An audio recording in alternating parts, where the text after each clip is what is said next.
Hola, ¿qué tal? ¿Cómo estáis todos? Aquí estamos de nuevo, otro programa nuevo, como ya la semana pasada que estuvimos de estreno, ya sabéis, y como os avisó Dani en el primer programa, creo que fue cuando nos comentó, que vamos a tener un invitado para hablarnos de un tema muy interesante, que ya estuvimos también, como digo, comentando, como es Hécate y la festividad de Hécate. Así que aquí tenemos a Alejandro Useche, que él nos va a contar un poquito lo que hace y que, como digo, va a darnos una muy buena charla, yo creo, aunque voy a meter baza de vez en cuando para preguntas que me vayan surgiendo sobre lo que es el tema de Hécate, la festividad de Hécate y todo el movimiento iniciático, ¿no?, que hay alrededor de esta diosa maravillosa. Así es que muchísimas gracias por haber querido acompañarme en este día. Justamente además que es ¿cuándo fue? La festividad fue hace 2 días, ¿no? La festividad de Hace Hécate, días, el hace el 13. 13, sí. Entonces, bueno, como te digo, encantada de tenerte conmigo y seguro que nuestros amigos van a quedar muy, muy contentos de que estés compartiendo con nosotros hoy.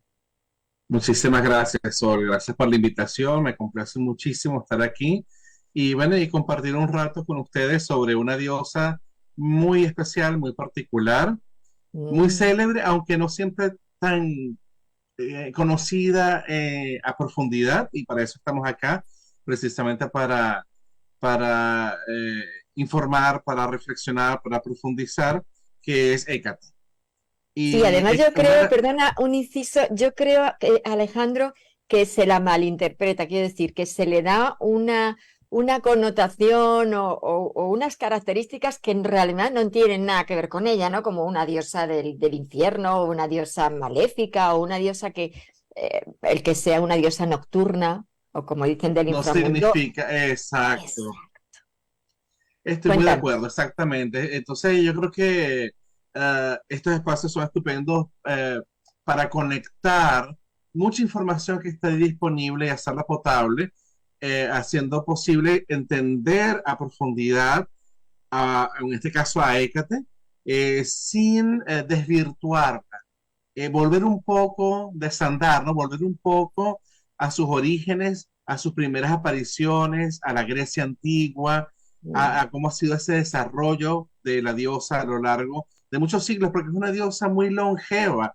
es una diosa que nos ha acompañado por muchísimos siglos y que sí ha sufrido muchos cambios, ha vivido varias transformaciones, nunca ha sido una diosa monolítica que siempre fue de una sola manera y se ha mantenido así por siempre, ¿no? Eh, pero muy interesante porque de algún modo también es multifacética, ¿no? Y yo creo Mm. que podemos como organizarlo de la siguiente manera, ¿no? ¿Cuáles son como esos momentos claves de la diosa Hécate? Yo creo que hay un primer momento clave que lo podemos estudiar a través de los textos de Hesíodo, por ejemplo, la Teogonía, donde allí nos Mm. enteramos que Hécate realmente era una diosa muy querida, muy venerada, muy respetada, sumamente poderosa, que abarcaba los tres grandes poderes: el poder político y religioso, el poder militar y el poder sobre todo lo que tiene que ver con productividad y fertilidad. Y todas estas culturas como la griega, que tienen digamos, como un origen, una raigambre indoeuropea, indoaria, Mm. todas estas culturas están organizadas en esos tres estratos: poder religioso, político, poder militar y poder de lo que es la producción, la fertilidad, el ganado. Entonces, Hécate estaba en los tres poderes. Curioso. Por ejemplo, mientras Zeus tenía incidencia sobre el cielo, Sí. y, por ejemplo, Poseidón sobre los mares, e indirectamente sobre la tierra a través de los maremotos, y Hades, el mundo subterráneo, Hécate tenía el poder sobre las tres regiones cósmicas al mismo tiempo. Eso ya nos habla de una diosa preeminente, una diosa que estaba allí desde mucho antes. Pensemos que la generación de dioses como Zeus o Poseidón o Hades son para ese momento dioses muy jóvenes, era la cuarta generación de dioses. Entonces, cuando esta generación llega, Hécate ya era una diosa muy antigua y no se le quitó nada de poder, no se le restó ningún atributo, ninguna facultad a Hécate. El mismo Zeus, como todos los dioses, la respetaban. ¿Y Y desde a los, cuánto tiempo atrás con respecto a Zeus? Desde el principio, entonces, sería de esos bueno, originales que se llaman, ¿no? es una diosa primigenia porque Ajá, el texto de Hesíodo es del siglo 8 antes de Cristo, pero el ujú, culto a estos dioses es muy anterior. ujú, Entonces, Hécate viene acompañando a la cultura griega prácticamente desde sus orígenes, aunque no tengamos una fecha cierta de ujú, decir en tal siglo exactamente nació Hécate, pero sí podríamos decir de modo general que es muy anterior a los textos hesiódicos y muy anterior a, al culto de Zeus entendido como se le rendía culto en la religiosidad olímpica. De hecho, hay varias hipótesis que se han barajado sobre orígenes anteriores a la cultura griega. Un poco para ponernos al día o para refrescar la memoria, hay una hipótesis de que Hécate tiene un origen mucho más antiguo de macedonio, que sería del norte de Grecia. Eh, Otro origen que se ha barajado, que se ha estudiado, es un origen anatolio, la península Anatolia, que viene a ser lo que hoy día es Turquía. En ujú, la parte sureste de Turquía había una diosa Hécate y un dios Hecateo, ujú, una diosa lunar y un dios solar. Y Hécate siempre va a conservar esa dualidad, porque ella tiene un cierto origen solar y después se va a decantar hacia unas facultades muy lunares, pero sin nunca abandonar su relación con el sol y con el fuego.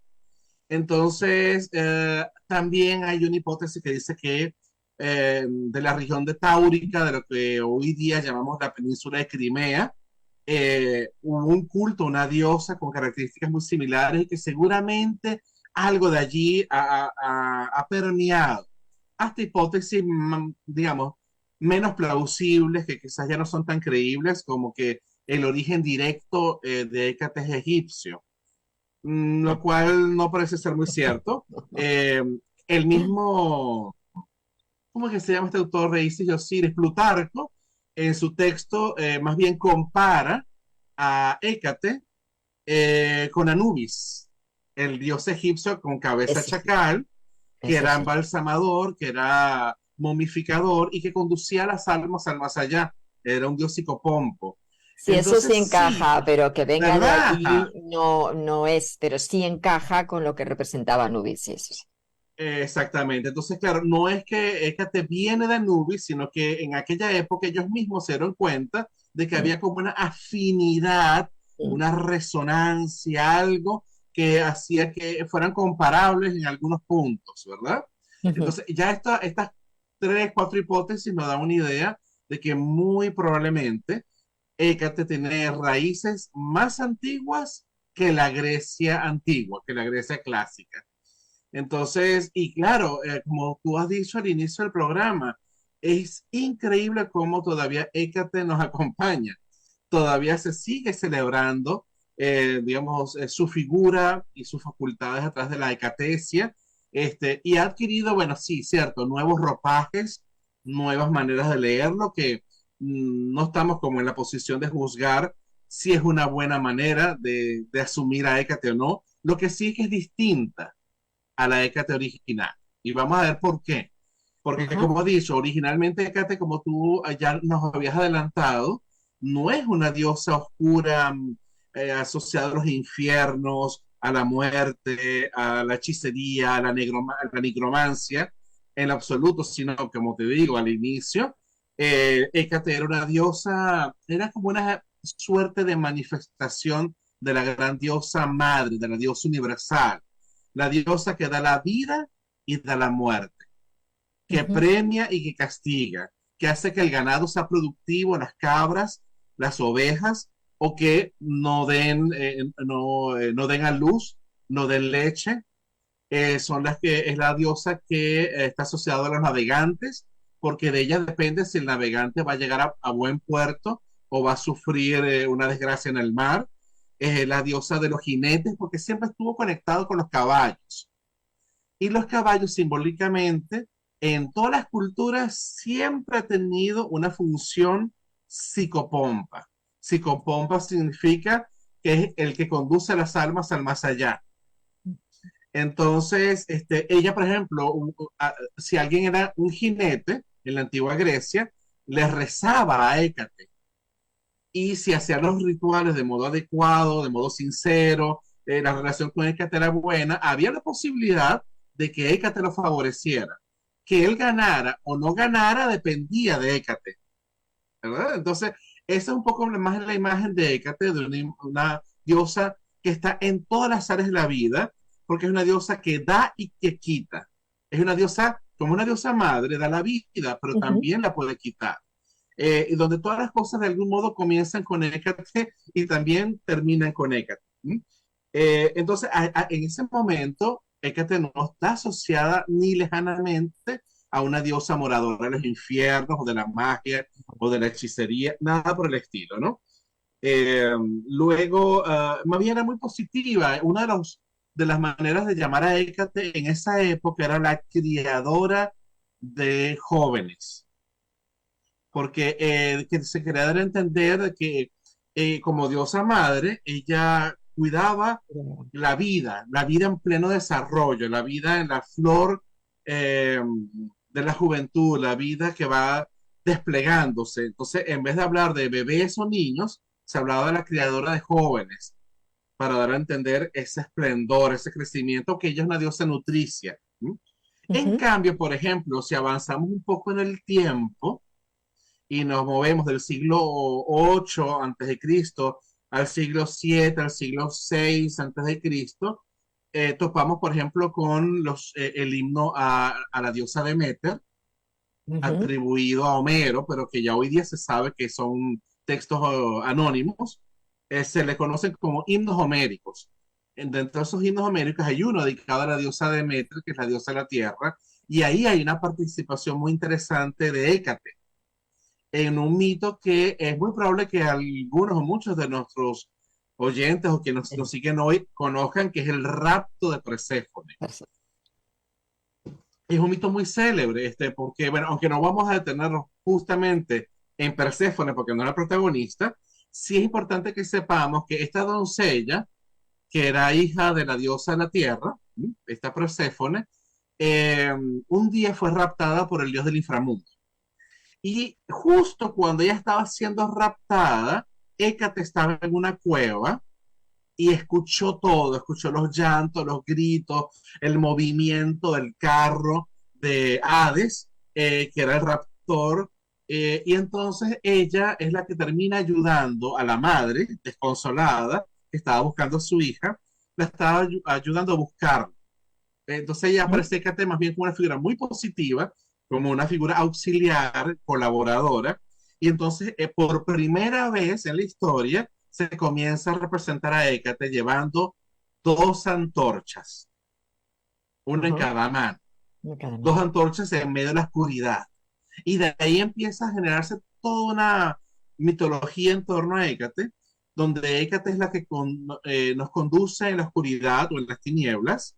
Es una diosa que empieza a tener una interpretación más iniciática, ¿okay? Que nos inicia en los misterios, nos inicia en esa dimensión oculta del alma humana, nos inicia en la noche del alma. Ujú, Por ejemplo, cuando nosotros estamos en crisis, cuando nosotros estamos hemos caído en la sombra, como cayó Perséfone, ¿quién nos puede guiar? Hécate, la que lleva las dos antorchas. Fíjate que en ese episodio ella estaba en una cueva, y las cuevas, por lo general, en casi todas las culturas, son espacios iniciáticos, mm, porque ahí tú te introduces y en ese espacio que es como el vientre materno, el vientre de la tierra, empiezas a revelar, a sacar a la luz cosas que estaban ocultas en la oscuridad, que es decir, que estaban ocultas en tu alma, y ahí adquieres un conocimiento, que no es el conocimiento ¿sabes? De la educación formal, la universidad, los libros. No, Es un conocimiento iniciático iniciático. que podríamos realmente llamar esotérico, es decir, porque es Ujú. de lo que está por debajo de la superficie. Entonces, a partir de ese momento es que Hécate empieza a asociarse a esa idea gracias a esta imagen de las antorchas. Ujú. Y Y entonces, bueno, tiene a partir de entonces en allí, este sentido también que ver con esos mitos eleusinos, ¿no? De la época justamente de lo que es todo ese camino de Perséfona a través de cuando era Core, a través de esos sí, infiernos que en realidad no eran los infiernos, ya sabemos el inframundo, que era todo su proceso, ¿no? De autoconocimiento y de, pues eso, de iniciación, ¿no? A fin de cuentas, porque absolutamente, es lo que está porque ahí. Y ahí representaba ella justamente era esa guía, ¿no? Ese que acompañaba exactamente, el que guía, el que nos ilumina en ese proceso en el iniciático. proceso Sí, inicial. porque claro, cuando nosotros hablamos de mitología griega, Ujú, eh, hay que entender que cuando hablamos de mitología, nos estamos refiriendo a la religiosidad de los demás. Y cuando nosotros estamos hablando de nuestra religión, los demás, para los demás, es una mitología. ujú, Entonces, en la religiosidad griega, la religión oficial era la religiosidad olímpica, la que tenía como el dios supremo a Zeus y estaban estos dioses en el Olimpo, como Afrodita, Atenea, etcétera. Eh, pero existieron otras religiosidades alternativas, simultáneas, entre ellas, como ha señalado, los misterios de Eleusis, que tiene justamente como protagonista este mito del rapto de Perséfone a los infiernos, ujú, y donde al final de toda la historia se llega a un acuerdo, donde Perséfone va a pasar la mitad del año bajo tierra, la mitad del año sobre la superficie de la tierra junto a su mamá, porque entonces después de ese proceso iniciático, eh, ella que había tenido una vida segura, racional, resguardada, junto a su madre, donde tienes unas coordenadas claras y precisas, experimenta el rapto de los infiernos, donde tuvo que enfrentarse con lo ilógico, lo absurdo, aquello que es amenazante a nuestra identidad, aquello que no puede ser expresado con palabras. Y al final, al pasar ella la mitad del año en el infierno y la mitad del año sobre la tierra, no, se nos da a entender que ella aprendió a moverse en los dos mundos, ujú. ¿verdad? Y eso es un crecimiento espiritual, de algún modo, un crecimiento psicoespiritual. Entonces, bueno, a partir de allí podemos seguir haciéndole seguimiento a Hécate en muchas obras, sobre todo en el teatro griego, en Aristófanes, en Eurípedes, podemos conseguir en distintas obras momentos donde Hécate participa. Por ejemplo, en las avispas de Aristófanes nos enteramos de que Hécate, ya para esa época, eh, recibía un culto muy íntimo, un culto en el Ujú, hogar, y se construían altares en las casas de las personas comunes y corrientes, ¿no? Este, y esos altares a Hécate se colocaban, se ponían en la entrada, en la puerta de la casa, no estaban adentro. Entonces allí empieza una nueva etapa para Hécate sin perder sus atributos anteriores, ahora por primera vez en esta época, que ya sería la Grecia helenística, empieza a asociarse a Hécate con el hogar, con la casa, con la familia, con las llaves del hogar. Pero, ¿sabes? Las llaves es un símbolo muy poderoso, porque tú puedes pensar que simplemente es con que abres la puerta de la casa, ujú. pero la llave también es un símbolo iniciático, Iniciático. ¿verdad? Donde se une lo masculino y lo femenino a través de su vínculo con la cerradura, y donde tiene que ver con eh, adentrarte en un tipo de conocimiento subterráneo, profundo, oculto, íntimo, que te hace abrir tu alma a nuevas posibilidades. Es como lograr conseguir el código secreto, que es la Ujú, llave que te permite abrir nuevas puertas, ¿verdad? ujú, Y entonces, claro, así el hábito de brindarle ofrendas cotidianas a Hécate, se hizo moneda común. Luego, también en esta época, por primera vez, de modo claro, por primera vez que está documentado, se empieza a asociar a Hécate con la protectora de los caminos, cosa que no sucedía antes. Y eso Ujú. después va a seguir evolucionando y Hécate va a terminar de relacionarse con las encrucijadas, no solo con los caminos en general, Mm, mm. sino con las encrucijadas. ¿Ve? Pero eso va a ser un proceso, porque Hécate ha sido una diosa en constante transformación, en constante evolución, ¿no? Y entonces, ya hacia el final de la cultura griega, los últimos, el último, digamos, como en el cierre de la Grecia helenística, es cuando por primera vez comienza poco a poco a aparecer una Hécate asociado a la magia, a la hechicería.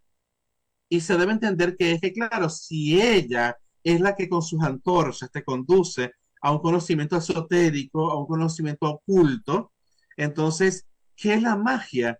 Sino a un conocimiento esotérico que te permite eh, gobernarte a ti mismo y luego de aprender a gobernarte a ti mismo, gobernar los elementos y las fuerzas de la naturaleza. Ujú. Entonces, simplemente la puesta en práctica de ese conocimiento oculto, de ese conocimiento esotérico. Entonces, sí, empiezan a aparecer, por ejemplo, apariciones o sea, digamos, participaciones de Hécate como maga, como hechicera, hasta que aparece Medea de Eurípides, Mm. una pieza de teatro donde Medea es una sacerdotisa de Hécate y Hécate aparece como una hechicera que ahora sí maneja eh, también las fuerzas oscuras. Y Medea, que es su sacerdotisa, es realmente una figura bastante vengativa. Claro, pero entonces fue una ¿Ok? degeneración de lo que es el culto a Hécate, porque en origen no tiene nada que ver con la oscuridad, nada que ver con la brujería, digamos, negra, nada que ver con Ujú. nada maligno, sino al contrario, como diosa madre, como tú has dicho, protectora y luminosa. Pero es lo de E siempre, ¿no? Cómo va incluso, ajá, degenerando todos estos dioses, como van poco a poco degenerando, pues por la mentalidad del humano y las creencias, ¿no? Que los vamos un poco denigrando hasta que al final terminan siendo lo que no eran en origen. seguramente, un poco como también comenta Mircea Eliade, que fue un gran historiador de las religiones, Mm. los símbolos eh, comienzan siendo símbolos vivos y con el tiempo, a través de los años y los siglos, hay muchos casos donde esos símbolos empiezan a banalizarse Exacto. y a degradarse. Claro, en sus orígenes, en su primera aparición por escrito, estábamos hablando del siglo VIII antes de Cristo.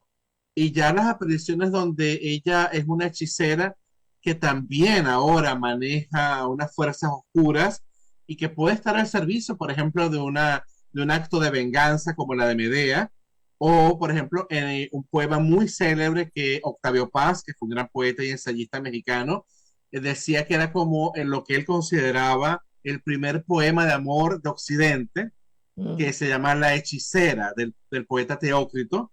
Ujú. Allí aparece una mujer que realmente fue burlada, fue engañada por un hombre que ella consideraba que era un buen hombre y que era hermoso, que era galán, y ella, herida, desesperada, hace un ritual en la noche, bajo la luz de la luna, y tiene como diosa protectora y guía en todo el proceso a Hécate.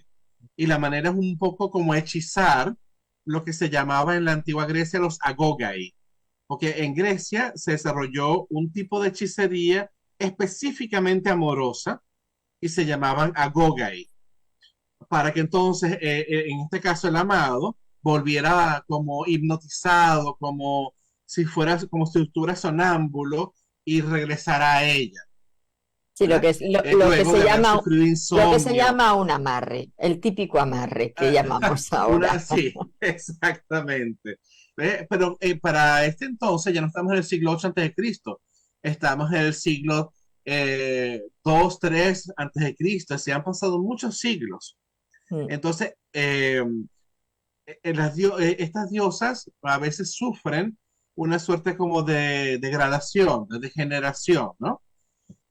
Claro, también hay que aclarar, desde un comienzo, Hécate manejó la luz y la oscuridad. Pero lo que sí hay que también señalar es que ella originalmente no era una diosa a la que se recurría para hacer daño a un tercero, claro.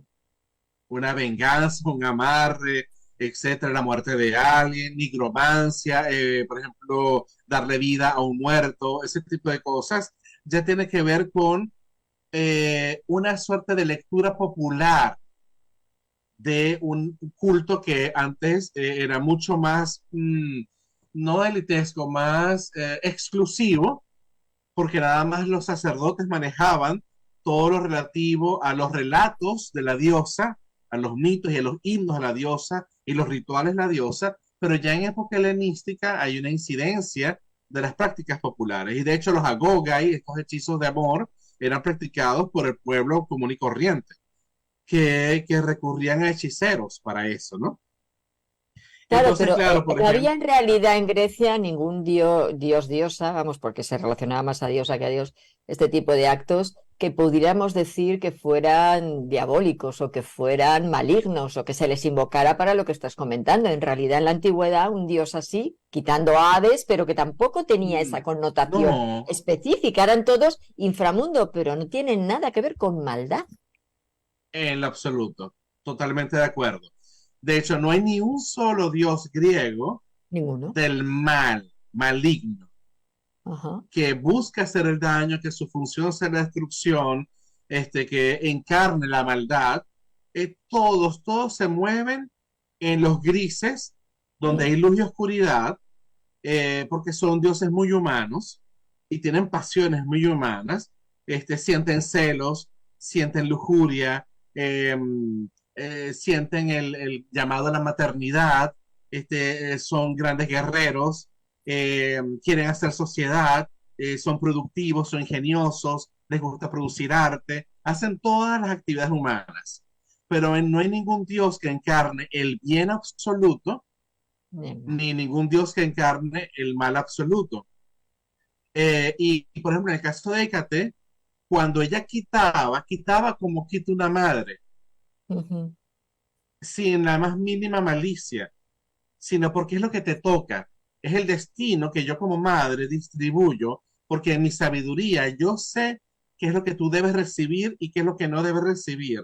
No porque yo quiera vengarme de ti, porque sea un espíritu maligno que acecha en la oscuridad, en la sombra, que estoy aprovechando a ver un momento de debilidad para introducirme en tu vida, para dañarte. No hay ninguna figura griega y en general en las religiosidades antiguas no existe nada parecido ni en el antiguo Egipto, ni en la antigua Mesopotamia, ni en el Imperio Hitita, ni en la Grecia antigua. ¿Okay? Eso empieza a surgir es con los grandes monoteísmos, como el judaísmo, el cristianismo y el islamismo, Ay, ay, ay. porque ni siquiera en el zoroastrismo de la antigua Persia hay algo parecido, porque es cierto que hay una lucha entre Hormuz y Arimán, Mm. ¿verdad? Que es la luz y la oscuridad.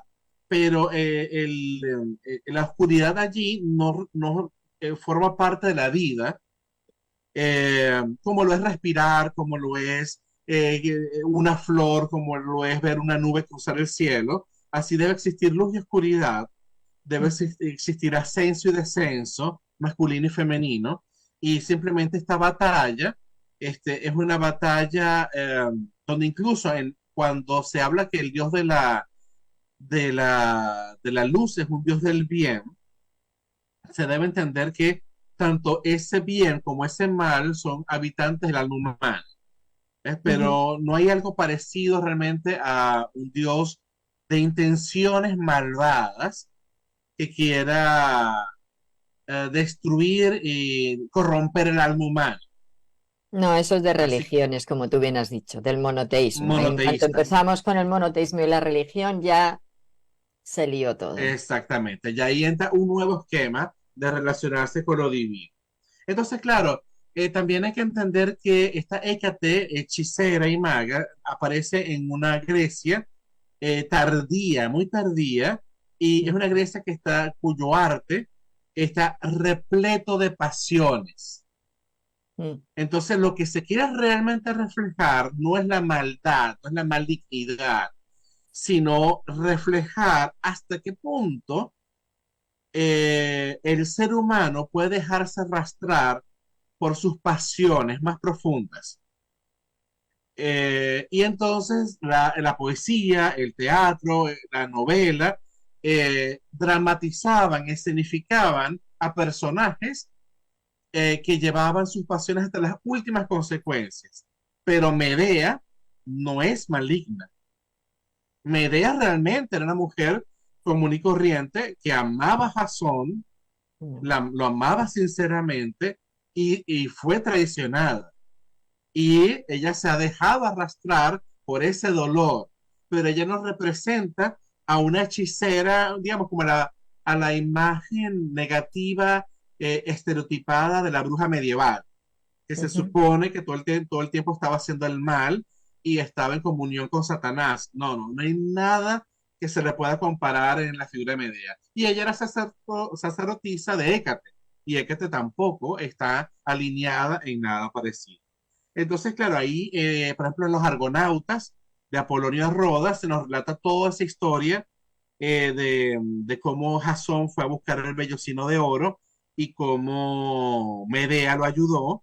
Y entonces ahí se describen de modo delicioso, de modo estupendo, los rituales, como decimos, con pelos y señales, todo descrito de cómo Jasón con la descripción que Hécate, la diosa, le da, se baña en un río, usa un manto negro, degolla a una oveja, excava un círculo, empieza a libar miel, se unta una pócima especial que tiene todo un procedimiento. Entonces ahí nos vamos enterando, no tanto de prácticas malignas, sino que nos vamos enterando de cómo era la magia amorosa en la vida real en la Grecia helenística, En ese porque tiempo. la gente en la vida real recurría a magos para hacer eso.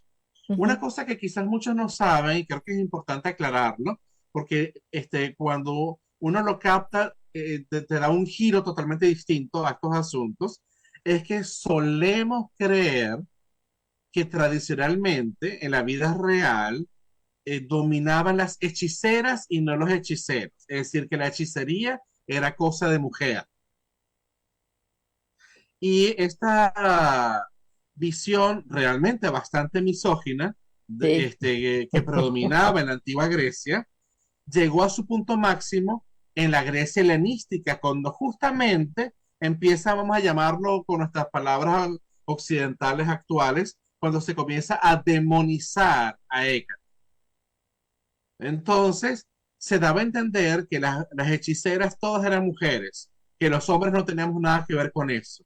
Entonces aparece que Hécate es la madre de Circe, que fue otra hechicera que aparece en la Odisea, Ujú.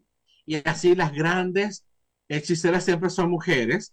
Y se ha descubierto en las últimas décadas que la enorme mayoría de los que practicaban la hechicería en la antigua Grecia eran hombres, los Claro. que vivían de ese negocio. Ujú. Y su clientela, ¿okay?, eran otros hombres que querían hacer que esa mujer los amara sí o sí, obligatoriamente.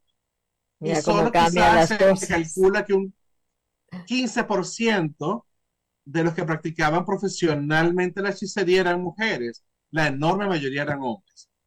Entonces, eso nos da un giro totalmente distinto y entendemos ahora por qué una diosa que nunca tuvo que ver con eso empieza a adquirir sus aspectos más terribles, sus aspectos más oscuros.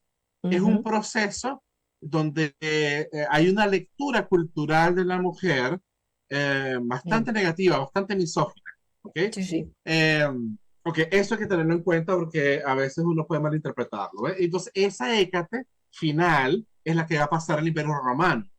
Y esa es la razón de por qué Hécate durante el Imperio Romano se le llamaba la Hécate sombría, la osada, la cruel. Se decía que a partir de esa época es cuando comenzó a decirse que ella era la madre de la hechicera Circe, que ella era la madre de Medea. No que Medea era su sacerdotisa, ahora parece que Medea era su hija. ¿Mm? Ah. Y que cuando, por ejemplo, ella salía de cacería y no tenía éxito, mataba a los hombres por placer, los asaeteaba, y que era experta en venenos, que era cruel con los extranjeros, y entonces les servía a los extranjeros comida mezclada con veneno para que se murieran. Ese tipo de cosas terribles, el lado más oscuro, empieza a surgir en la Roma antigua. Pero qué barbaridad, además, qué imaginación de la gente. Hay que tener mala idea y cómo proyectamos, ¿no? Nuestras propias malas ideas, nuestros propios malos sentimientos, cómo los proyectamos en determinados personajes para de alguna manera disculparnos o, bueno, sí, es eso, sacar todo eso que no tenemos nada que ver, sino que viene de esa entidad o nos lo transmite esa entidad o nos lo provoca esa entidad cuando en realidad somos nosotros. Cuando digo entidad me refiero a una ser del otro lado o un dios o lo que sea, ¿no? Y no tiene nada que ver, en realidad es que nosotros, esos demonios, esas ideas salen del humano, salen de nuestra propia mente. Claro, en este caso, por ejemplo, de los miedos profundos que produce la mujer en el alma del hombre.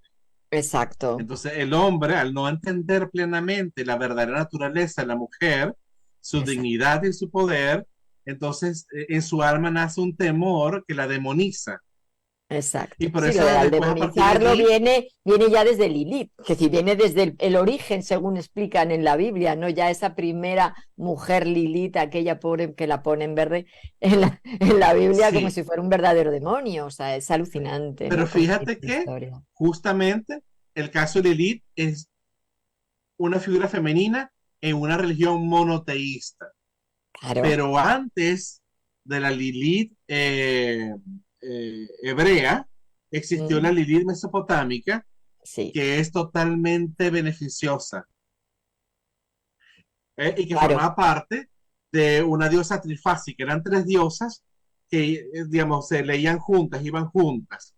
Y Ajá. aparece en varios episodios, por ejemplo, en el poema de Gilgamesh, aparece representada a través de tres animales, uno que está en la base de una planta, en la mitad del árbol y en la copa del árbol, y esos tres animales representan a esta diosa trifásica, y una de las diosas se llama Lilitu, Ujú. ¿verdad? Y no es una diosa maligna.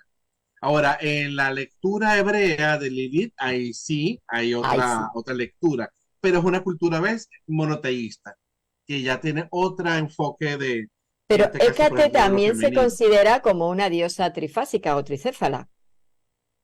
Sí, eso es muy interesante porque yo creo que, bueno, más allá de ese proceso de demonización, Hécate siguió evolucionando, siguió transformándose y muchas de los nuevos atributos de Hécate son muy interesantes y de algún modo que no tienen nada, no todos tienen que ver con un proceso de demonización. Por ejemplo, justamente en el Imperio Romano, comienza a surgir la Hécate tricéfala o Mm, trimorfa, porque o se representaba a tres figuras femeninas, mm. o se representaba a una sola, con tres caras o con tres cabezas. Y que, claro, las diosas trifásicas, en su origen más profundo, tienen que ver con la diosa universal, la diosa madre universal, en su acepción lunar. Y entonces esas tres diosas son las tres fases lunares visibles, Ujú. porque la luna nueva no se ve, es cuando la luna está totalmente oculta a nuestra vista. Entonces, creciente, menguante y llena ven a ser las tres facetas manifiestas, visibles de la gran diosa. Entonces, claro, por eso tenemos, por ejemplo, a las tres gracias en la mitología griega, o a las tres grayas Ujú. también, o a las moiras, que después en Roma van a se llamar las parcas. Barcas. Todas son dioses trifásicas. Incluso, según Carlo Kerengi, que fue un gran mitólogo, Afrodita también en su origen era trifásica, porque Ujú. existía una Afrodita terrestre que después en la filosofía se llamó Afrodita Pandem, que se representaba vestida, maquillada, acicalada, porque era la Afrodita terrestre, mundana, seductora.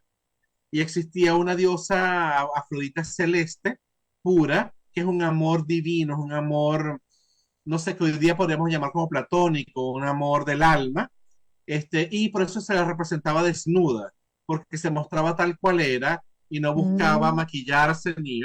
Y la tercera era la diosa Apóstrofo, y las tres formaban una diosa trifásica, porque en el origen, todas estas grandes diosas, incluso la misma Hera, la esposa de Zeus, son diosas que representan a la madre universal, a la tierra, la madre tierra.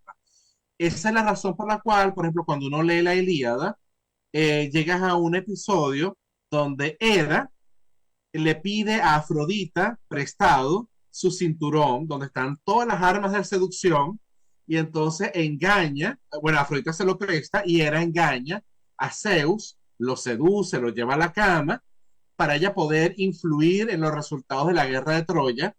Y ujú. el momento en que se describe la unión sexual, se dice que era la tierra verde, florecida, y que Zeus era la lluvia que caía y la estaba fecundando.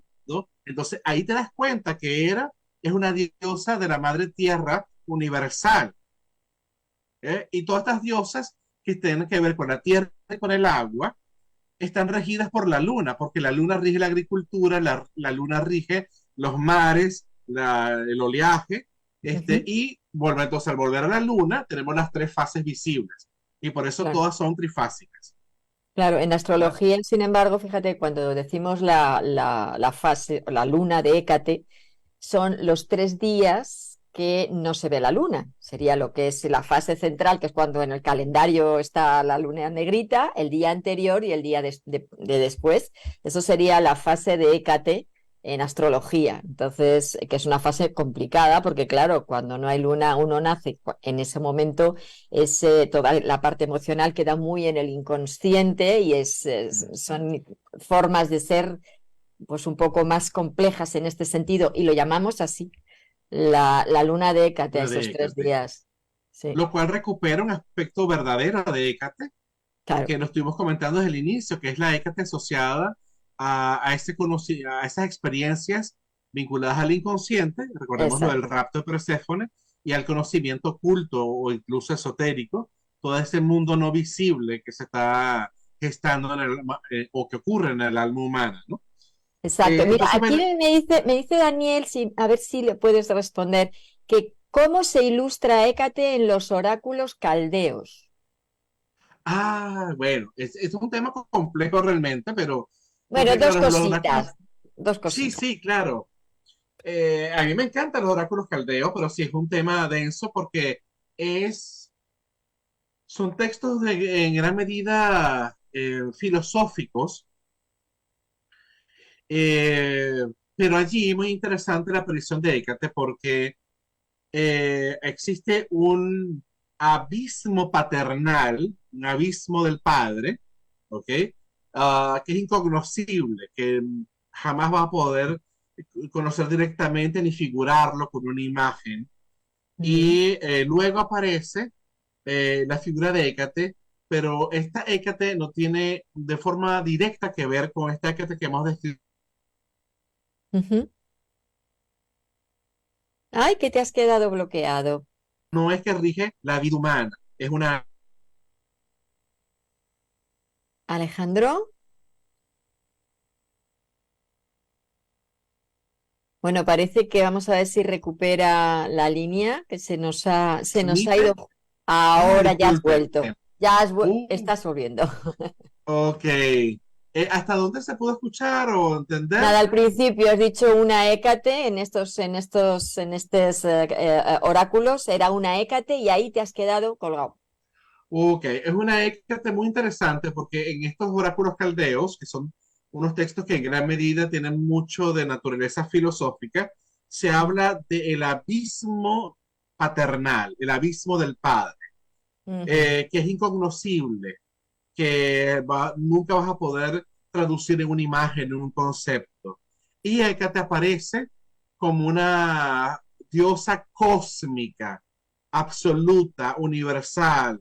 O sea, que ella viene a representar la dualidad a través de la cual se manifiesta la hondura del Padre incognoscible. O sea, ese Padre que es como una especie de abismo de donde todo sale, pero ese Padre no se puede manifestar directamente porque es inconocible, no puedes penetrar su misterio, pero a través de Hécate sí. Entonces Hécate viene a ser la dualidad, porque ese abismo es que como a medida que se manifiesta, se va concretando a través de las dualidades, ¿ok? Porque aunque al inicio todo es uno, nosotros no ujú, tenemos acceso al uno directamente, sino que ese uno se tiene que transformar en dos. ujú, Vamos a ponerlo con esta imagen. Imagínate que ese padre, ese abismo paternal es el punto, que es como un ujú, germen, que todo lo contiene. Luego, si tú pones un punto en movimiento, creas una línea. Esa línea es la dualidad. ujú, Es cuerpo, mente, o lo material y lo inmaterial, lo masculino y lo femenino, todas las dualidades. Eso es Hecate. Luego, esa línea la puedes transformar en un triángulo, que es la primera figura geométrica cerrada, que representa la capacidad de crear. ujú, Luego viene el 4 que es el cuadrado, que es lo ya manifiesto, lo ya creado, lo tangible. Entonces, y así tú vas avanzando a un mundo que cada vez es más cercano, ¿verdad? Al mundo humano. Pero ujú, Hécate viene a ser una especie de madre cósmica que traduce el abismo insondable del Padre, donde viene todo, en dualidades, porque el ser humano no entiende la vida sino a través de las dualidades. ujú. No entiende, no lo puede digerir. Es como que nuestra mente no estuviera diseñada para asimilar el mundo si no se lo traducen en polaridades. En polaridades, Y la claro. polaridad, como por ejemplo aparece en el famoso pequeño texto del Kybalión, escrito a comienzos del siglo XX, es un principio hermético universal, porque los opuestos son iguales en naturaleza, pero distintos en grados. Entonces, frío y calor, luz y oscuridad, bien y mal, amor y odio, masculino, femenino. Y entonces así es como que el ser humano, ok, así empiezo a entender qué es la vida, así Mm, empiezo a entender qué soy yo. Entonces, Hécate tiene una función muy importante porque viene, no sé si a filtrar, es como una especie de membrana materna que nos hace posible que la vida sea entendible y sea vivible, que podamos vivir en este mundo. Entonces, bueno, son unos textos un poco abstractos, pero que recomiendo su lectura a quienes quieran como indagar un poco en estas ujú, profundidades, muy hermosos, muy inspiradores. También incluyen reflexiones, alusiones astrológicas, aprovechando que habías comentado ahorita sobre la luna Hécate, ujú, este, porque justamente en estos oráculos es cuando es donde se establece que eh, la finalidad de estudiar las estrellas es conocerlas tan bien a tal punto que al fin la voluntad de tu alma se pueda sobreponer a la influencia de los astros.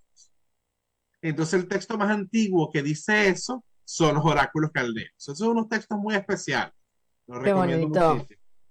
Claro, es Muy cierto, es hermoso, que, a ¿verdad? ver, las influencias están ahí, pero en nosotros está la capacidad también de poder manifestarlo de otra manera o de poder, sí, sería como, no es pasar por encima, pero de alguna manera es como jugar con esas energías para que jueguen a nuestro favor, ¿no? más saber Exacto, manejarlo. son Como el estructuras carro del astrales tarot, ¿no? disponibles. Ah, Saber son estructuras manejarlas. astrales disponibles sobre las cuales tú puedes Mm, ejercer la voluntad. El grave problema es cuando no ejerces la voluntad sobre las estructuras astrales disponibles, ¿no? claro. Bueno, y así, por ejemplo, Hécate siguió evolucionando y tuvo momentos sumamente interesantes, ¿no? Porque este, empieza, por ejemplo, a fusionarse. ¿Ok? Por ejemplo, hay un periodo donde Hécate empieza a fusionarse con Artemis, que es la diosa de la luna. Y a partir de ese momento es cuando Hécate puede señalar que es una Hécate cazadora, una Hécate que sale, por ejemplo, al Ujú. bosque, a la selva, a cazar. Antes de eso, que yo recuerde, no hay una Hécate con esos atributos. Con Es a esos partir del momento atributos. en que se empieza a funcionar con Artemis o Artemisa, que es la diosa cazadora, ¿no? Que en Claro. Roma iba a ser llamada Diana, Exacto. Nos ¿verdad? quedan Otra, dos minutines nos sí, quedan. ok. Es que aquí tenemos el tiempo súper Uf, controlado. Así que en ese proceso de evolución, si quieres dar alguna característica más así relevante o lo que quieras comentar ya como final para despedirnos y podemos hablar otro día de otras cuestiones que tú quieras. oye, si tuviera que dar un mensaje, yo Eso. invitaría a quienes nos siguen hoy a unir la Hécate de los orígenes, del inicio, que es la Hécata que da vida y da muerte, que da y quita, con la última evolución de Hécate en la antigüedad, que es la Hécate de los oráculos caldeos, que viene a ser una especie como viene a representar el cosmos viviente Ajá. en su dualidad. Y una de las dualidades que rige nuestra vida es la vida y la muerte. Entonces, si tú la recorres de A a la Z, como cuando llegas al final, logras recuperar algo que estaba ya en el comienzo, pero mucho más profundo. Y podría decir que, como a modo de cierre, que es verdad que Hécate siguió evolucionando hasta la vida moderna, hasta actualmente, y Mm, que hay muchas personas que les interesa profundamente Hécate. Yo el mensaje que les diría es que no es que nieguen la Hécate que celebra, ujú. sino que la completen, Exacto. la hagan esférica, la hagan eh, ese cosmos viviente, la hagan como una especie de gran esfera que Ujú, um, que sean justos con ella, ujú. restituyéndole todos los atributos que en los últimos años o décadas quizás se le han sido negados o han sido olvidados. Y esa labor creo que puede ser en la actualidad muy hermosa, una labor que puede ser hecha con amor, Ujú, con respeto a la verdad, con amor al conocimiento también. Y ujú. entonces yo creo que eso podría preparar futuras, una futura Hécate que todavía no ha llegado ¿Quién ha en llegado? la edad moderna, que puede ser una Hécate más totalizante y equilibrada, más verdadera, Sí, más madura también. Así es más que bueno, madura. pues te agradezco muchísimo, Alejandro, y perdona que ya ves que el tiempo se nos echa encima. Muchísimo te Voló. agradecemos toda la información que nos has trasladado. Te invitamos en otro momento que te apetezca hablar de cualquier otro tema que tú consideres, o bueno, ya te diría yo alguno que nos interese. Y bueno, Súper. pues te mandamos un abrazo a todos y como digo, muchísimas gracias. Y a todos nuestros amigos que están aquí escuchándonos, pues los mismos, mandamos un abrazo grande y nos vemos la semana que viene.